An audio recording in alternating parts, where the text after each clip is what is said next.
Good morning मेरे प्यारे प्यारे दोस्तों।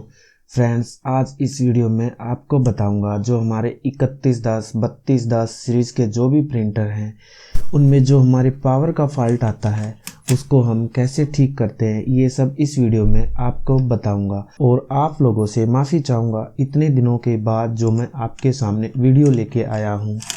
आइए फ्रेंड्स, वीडियो को शुरू करते हैं। फ्रेंड्स, सबसे पहले जब भी आपके प्रिंटर में पावर नहीं आ रही हो तो आपने अपने प्रिंटर को शॉर्टिंग के लिए चेक करना है। शॉर्टिंग सबसे पहले आपने ट्रांजिस्टर के ऊपर चेक करनी है। जो ट्रांजिस्टर की बीच वाली लैग होती हैं, मल्टीमीटर से आपने वहाँ पे चेक कर लेना है।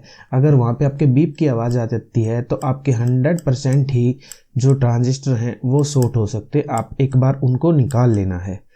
अगर फिर भी आपकी जो है शॉर्टिंग है वो दूर नहीं होती तो आपने जो एक आईसी यहाँ पे लगी होती है और एक आईसी यहाँ पे लगी होती है, इनको आपने एक बार चेक कर लेना है। अगर ये भी ठीक है तो उस कंडीशन में आपने जो आप यहाँ देख रहे हैं एक एक कैपेसिटर, इसको आपने चेक करना है। जितने भी बड़े बड़े इस तरह के कैपेसिटर दिखाई दें आपको, ये सब आपने चेक कर लेने हैं। एक कैपेसिटर यहाँ पे होता है और एक कैपेसिटर इसकी आईसी के साथ होता है, ये वाला इसमें, ये भी आपने चेक कर लेना है।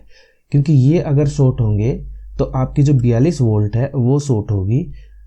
उस कंडीशन में आपने क्या करना है, इन कैपेसिटर को एक बार निकाल के चेक कर लेना, फिर आपने शॉर्टिंग चेक करनी है। अगर शॉर्टिंग दूर हो जाती है तो आपने इनको रिप्लेस कर देना है। एक बात का और आपने ध्यान रखना है, तब भी आप ट्रांजिस्टर को चेंज करो तो आपने इस आईसी को 100% चेंज करना है। होगा क्या, आप जब भी ट्रांजिस्टर चेंज करते हो और ये आईसी चेंज नहीं करोगे तो आपके ट्रांजिस्टर बार बार उड़ते रहेंगे, जलते रहेंगे, खराब होते रहेंगे। तो उस कंडीशन में आपने ये आईसी है ये चेंज करनी है। आपका सब कुछ ठीक है फिर भी आपका जो प्रिंटर है वो ऑन नहीं हो रहा। उस कंडीशन में आपने क्या करना, एक जो ये डायोड्स होता है यहाँ पे, ये वाला, ये आपने चेक करना है। अगर ये शॉर्ट होगा तो भी आपका जो प्रिंटर है वो ऑन नहीं होगा। उस कंडीशन में आपने इस डायोड को रिमूव कर देना है। ये सेफ्टी के लिए होता है। अगर आप इसको रिमूव भी कर दोगे तो कोई प्रॉब्लम नहीं आएगी और आपका प्रिंटर है ऑन हो जाएगा। उस कंडीशन में भी आपका जो प्रिंटर है ऑन नहीं हो रहा, तब आपने ये दो आईसी दिखाई दे रही होंगी, स्टार्टिंग आईसी बोलते हैं इन दोनों को। इन दोनों आईसी को आपने रिप्लेस कर देना है। आपका प्रिंटर 100% ऑन हो जाएगा। 1% फिर भी आपका प्रिंटर ऑन नहीं होता, फिर हो सकता है बायोस का फॉल्ट। आपने अपनी सेकंड लेग पे ये जो आईसी है इनको निकाल देना है, क्योंकि सीधी पावर चली जाएगी, ये ऑन ऑफ का काम कर देती हैं। उसके बाद आपने सेकंड लेग पे वोल्टेज चेक करनी है। याद रखिए ये आईसी आपने निकालनी पड़ेगी, तब भी आप यहाँ पे चेक करो। तो इस सेकंड लेग पे आपने 3.7 वोल्ट के आसपास वोल्टेज मिलनी चाहिए। 3 to 4 वोल्ट बोल सकते हैं हम। अगर यहाँ पे आपको वोल्टेज नहीं मिल रही तो भी आपकी जो पावर आईसी है ये खराब है। उस कंडीशन में भी आपने ये चेंज करनी पड़ेगी। अगर आपको यहाँ पे 3.7 वोल्टेज मिल जाती है और प्रिंटर फिर भी ऑन नहीं हो रहा तो आपने अपनी बायोस को एक बार चेंज करके देख लेना है। आपका प्रिंटर है वो ऑन हो जाएगा। जो प्रिंटर हमारा ऑफ होता है इसी कारण की वजह से ऑन ऑफ होता रहता है।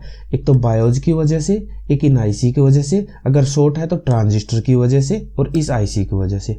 अगर हम ट्रांजिस्टर को निकाल देंगे, ट्रांजिस्टर शॉर्ट है, तो आपका प्रिंटर 100% ऑन हो जाएगा जब इसकी शॉर्टिंग दूर हो जाएगी। तो आपने ध्यान रखना, तब भी ट्रांजिस्टर को चेंज करें तो आईसी को चेंज जरूर करना है। कई बार जो है हमारे ये वाले डायोड्स हैं ये भी शॉर्ट हो जाते हैं। इन पे 3.7 वोल्ट होती है तो आपने इनको भी रिमूव कर देना है। ये वाला, एक ये और एक ये, याद रखें, एक ये वाला और एक ये वाला डायोड्स। इनको अगर आप रिमूव कर दोगे तो भी आपका प्रिंटर ऑन हो जाएगा अगर आपकी 3.7 वोल्टेज शॉर्ट है तो।